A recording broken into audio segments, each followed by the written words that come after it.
welcome to my channel. How is everyone? I hope you're having a good afternoon or morning wherever you are. It is actually 11 a.m. where I am. I'm sorry, I'm a couple minutes late. I was making sure I got everything in place for you guys. So, all right. So I would not normally cover this story, to be honest, but this is something that, like, I don't even know. I can't even tell you how much this story bothers me. And so I was, over the weekend, if you are living under a rock, there was a full video leaked of the conversation that happened in 2016 between Taylor Swift and Kanye West. The video was fully unedited of him contacting Taylor to talk to him about a song that he had written called Famous, or that he was working on called Famous, and he was reaching out to her and asking her if she would be willing to help him launch the song by tweeting it out to her, millions of fans on Twitter. And he thought that it would be a way for them to sort of show, like, the edgy lyrics that he had made in this song were sort of approved by her. The song was in response to a ongoing issue between the two of them. In 2009, obviously, you guys all know what happened. He interrupted her on the VMAs. He said that Beyonce deserved the award. And then she was a teenager, by the way, and he was an adult. And since then, it's just been this ever going back and forth of, him apologizing, him taking it away, him apologizing, him taking it away. And then Kim ends up inserting herself into it when she really had no place in inserting herself, because it never involved her, never once. So what happens is, over the weekend, this the video ends up being released on Twitter and on YouTube.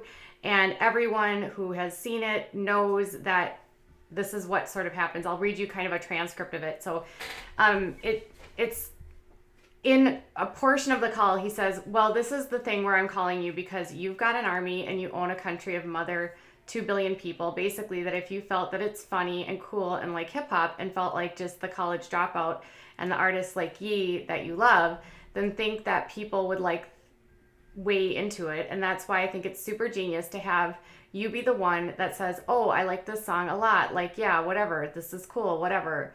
And then she actually responds by saying, oh my God, I need to think about it, because when you hear something for the first time, you need to just think about it, because it is absolutely crazy. I'm glad it's not mean I'm glad it's not mean, though. It doesn't feel mean, but oh my God, the buildup you gave it, I thought it was going to be like that stupid, dumb B, but it's not. So I don't know. The launch thing, I think it would be kind of confusing to people, but I definitely think that when I'm asked about it, of course, I'll be like, yeah, I love that. I think it's hilarious, but I need to think about it. And Kanye then responds and says, you don't have to do the launching and the tweet. That was just an extra idea I had. But if you think that it's cool, then it's cool. If not, we are launching the SHIT on just Good Fridays on SoundCloud. And then she responds by saying, the thing about me is that anything that I do becomes like a feminist think piece. And if I launch it, they're going to be like, wow. They're going to be like, wow. They'll just turn it into something that I think if I launch it, honestly, I think it'll be less cool. Because I think if I launch it, it adds this level of criticism. Because having that many followers and having that many eyeballs on me right now, people are just looking for me to do something dumb or stupid or lame. And I don't know. I kind of feel like people would try to make it negative if it came from me. Do you know what I mean? I think this is I'm very self-aware about where I am. And I feel like right now I'm like, this is close to overexposure. So he stops sort of pushing her launching it, but at no time during this phone call of the 25 minutes that was released did he bring up the line. He basically only brought up a line where he talked about how he and Taylor should have the hokey pokey. and that he made her famous. She actually reminds Kanye that he didn't make her famous because when that happened to her in 2009, she had already sold 7 million records of the album that she won the award for.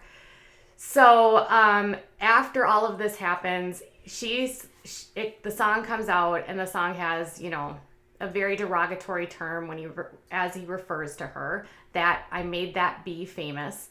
And she didn't like it. And so she had it in her Grammy, when she accepted a Grammy for Album of the Year for her 1989 album in 2016. She said that, you know, she made a statement which said, hold on a second. During her, she said, as the first woman to win Album of the Year at the Grammys twice, I want to say to all the young women out there, there are going to be people along the way who are going to try to undercut your success and take credit for your accomplishments or your fame. But if you just focus on the work and you don't let these people sidetrack you, someday when you get to where you're going, you'll look around and you will know that it was you and the people who love you that put you there. And that will be the greatest feeling in the world. Basically saying, like, nobody should be taking credit for the work that I have done. I agree. So that prompted Kim to release the edited versions of the calls, where she sort of pieced it together on Snapchat, which made it look like Taylor was lying, and that, you know, she did consent to this going out, that she was in on it the whole time, and that now she's making a big deal for, like, to reignite this whole issue, right? So then Kim starts this whole thing about calling him, referring to Taylor as a snake, which then prompts everyone to basically start posting snakes to Taylor on Twitter. And then Taylor effectively disappears for a couple years because she was just so, like, Kanye and Kim were so relentlessly going after her when Taylor was really just sort of standing up for herself and not liking the message of the song. And then let's not forget that he did a video where he used a wax figure of her and she was in bed with him unclothed. Completely inappropriate. So, anyways, after the audio leaked, the full extent of the 25 minutes, Kim then actually, like, Taylor responded by, posting this. And she said, instead of answering those who are asking how I feel about the video footage that leaked, proving that I was telling the truth the whole time about that call, you know, the one that was illegally recorded and somebody edited and manipulated in order to frame me and put my family and fans through hell for 4 years, swipe up to see what really matters. And then she asked people to actually donate food to Feeding America. So she used it as a way to promote helping other people. So obviously, you know, on Twitter, it's trending like Taylor Swift told the truth, and Kim and Kanye West is over party. Kim Kardashian is over party. Taylor told the truth. Kanye lied. Kim and Kanye lied. People are posting little, like, rats on Kim and Kanye's, like, Twitter. They're doing it on her Instagram. And, you know, Kim was on Snapchat over the weekend posting about how, like, ridiculous it was and how Taylor, like, started this, blah, blah, blah, blah, blah. And that was deleted really quick. So then on Twitter and on Instagram, she released this following statement. And it's like, she's blaming Taylor. So she said, Taylor Swift has chosen to reignite an old exchange that at this point in time feels very self-serving given the suffering millions of real people facing right now. I didn't feel the need to comment a few days ago, and I'm actually really embarrassed and mortified to be doing it right now, but because she continues to speak on it, I feel I'm left without a choice but to respond because she is actually lying. Okay, all she said, like, first off, I'm confused, Kim. Like, who had this audio and video? Because you surely know that Taylor didn't own this audio or video. This wasn't her property. This was the property of your husband, who took a phone call, which, by the way, in the state of California is illegal to call, record somebody on the phone call without letting them get consent. So he illegally recorded her, and then somebody from your camp released that. She didn't own that. It was yours. So how is Taylor responding to the fact that her fans feel vindicated and finally there's proof out there that shows that she wasn't lying? How is that reigniting anything? It's literally her responding to the fact that somebody leaked this video, which was in the possession of you and Kanye. So it's more probable someone connected to you guys leaked it. I'm guessing someone that is upset with you. And then she said, to be clear, the only issue I ever had around the situation was that Taylor lied through her publicist, who stated that Kanye never called to ask for permission. They clearly spoke, so I let you see that. Nobody ever denied the word B was used without her permission. At the time when they spoke, the song had not been fully written yet, but as everyone can see in the video, she manipulated the truth of her actual conversation in her statement when her team said she declined and cautioned him about releasing a song with such a strong misogynistic message.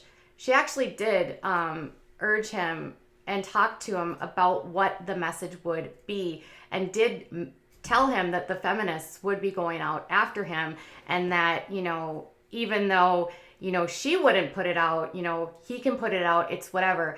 If you listen to the full video, you'll actually hear her becoming more resigned to the fact of what can I do about it, Kanye? You've written the song, you're going to put it out. What am I supposed to do? She didn't have a choice, but she did tell him that the message was really edgy and not something she would ever say about herself. So anyways, the lie was never about the word B. It was always about whether there was a call or not, in the tone of the conversation. I never edited the footage, another lie. I only posted a few clips on Snapchat to make my point, and the full video that recently leaked doesn't change the narrative. But it is editing, Kim, when you actually release 30 seconds of a clip of a video that's 25 minutes long, and you're pulling pieces out that fit the narrative that you want to put in. And it was piecemealed together to make it seem as though she was supporting the full song when it was clear throughout the 25 minutes she wasn't. She even declined releasing it on Twitter and helping him on Twitter, and pushed back at him because of the message that it was sending and reminding him that he did not make her famous. She did, it almost felt like she had been backed into a corner. And then she defended his choice to record it by saying Kanye has documented the making of all of his albums for his personal archive, however, has never released any of it for public consumption, and the call between the two of them would have remained private or would have gone in the trash had she not lied and forced me to defend him. First of all, why was Kim forced to defend him? Kim never at any point in time needed to enter this, period. This was never between her and him. Between her and Taylor. I think that Kanye wanted to say something but knew he couldn't because he would get blowback. I think it would look really crappy of him to continue to fight with her, and so he used his wife to fight with her because it's a woman on a woman instead of a man on a woman, and a man that's 10 plus years older than her. So Kim, you didn't actually have to defend him at all. And then she said, to add, Kanye was an artist, has every right to document his musical journey and process, just like she recently did through her documentary. It's not even the same, not even on the same level, not even close. Him calling her without her knowledge, knowing that it's being recorded, is completely different than Taylor making a documentary where every single person on the documentary is consenting to being on that documentary. Completely different. And then she said, this will be the last time I speak on this because honestly, nobody cares. Sorry to bore you with this. I know you're dealing with more serious and important matters. So my question is that if nobody cares, then why did you respond? And then Taylor's publicist, after Kim said that she lied, said this: I'm Taylor's publicist, and this is my unedited original statement, by the way. And when you take parts out, that's called editing. P.S. Who did you guys piss off to leak that video? And then the original statement that she posted says this: Kanye did not call for approval, but to ask Taylor to release his single famous on her Twitter account. So they're not denying that this call ever took place. And she said She declined and cautioned him about releasing a song with such a strong misogynistic message. Taylor was never made aware of the actual lyric, "I made that bitch famous." So Kim's saying they're denying that this call took place, and then in the same breath, a few tweets later says she uses a quote that they pulled from the actual thing, and she said they don't deny that the call ever took place. Ever. There's no denial here at all that this call ever took place. And then at the time when Kim released everything and released those clips of the audio, Taylor said this, and she said, "Where in the video of Kanye telling me he was going to call me that B in the song doesn't exist because it never happened. You don't get to control someone's emotional response to being called that B in front of the entire world. Of course, I wanted to like the song. I wanted to believe Kanye would be Kanye when he told me that I would love the song. I wanted us to have a friendly relationship. He promised to play the song for me, but he never did. While I wanted to be supportive of Kanye on the phone call, you cannot approve a song you haven't heard being falsely painted as a liar when you're never given the full story and played any part of the song is character assassination. I would very much like to be excluded from this narrative, as I never asked to be a part of since 2009. So again, she actually never denied that the phone call existed either. So I'm confused by why Kim is like continually inserting herself into this conversation, which has nothing to do with her, and why she feels like after this full video is released, she needs to defend her husband yet again and call Taylor a liar. When in fact, all Taylor did was respond by saying, I don't have a lot to say about it. It just shows that I was telling the truth the whole time. Kim is being canceled on Twitter now. I think she tried to put this out to stop the negative, publicity and the negative response by people. But unfortunately, I think her response actually makes it worse. And I think it just proves that, Kim consistently uses her platform to belittle other people and also to bully people. And she has consistently been a mean girl to other people on her platform. She does not use her platform in a way to help lift people up. Instead, she uses her platform to push her products. She's always selling something on her platform, whether it's her Skims or her music or her husband's music or her, makeup that nobody buys. I mean, even after that, earlier that day, she was promoting her Skims line, basically saying she'll give 20% of the profits to emergency response, which literally is her profiting off all of this. So why on earth would she think that this is appropriate? Kim really, what has she done in her life that ever warrants the kind of attention and exposure and the amount of fame that she's ever received? Nothing. Besides posting selfies of herself scantily clad and consistent and writing a book called Selfies and dating men that are famous and being on a reality show. Why is she so famous? She doesn't write, she doesn't act, she doesn't sing, she doesn't create. What does she do? And she inserts herself into Kanye's drama, which has nothing to do with her. For what? Publicity. And she's going to be 40 years old this year, and she's literally going off a woman who's 10 years younger than her and was pulled into this feud by her husband when she was a teenager. And that moment when he embarrassed Taylor and the crowd booed at her in 2009, Taylor thought that they were booing her, applauding Kanye, and that she was somehow wrong. And that shaped her because she didn't understand. So again, why does this have anything to do with Kim other than making herself more famous? Kim Kardashian, if she could finally be canceled, I would be totally okay with that. It's pretty gross. And this whole idea that Kanye is this amazing star and has all of these albums. Let's just get real. Taylor Swift just ended the last decade as the highest, like, she made the most money of any other recording artist in the decade. She had the most singles. She sold the most records. She has outpaced Kanye in overall record sales. In fact, her record album sales are over 50 million with over 150 or 180 million downloads. Kanye has 20 million records sold and 100 million downloads.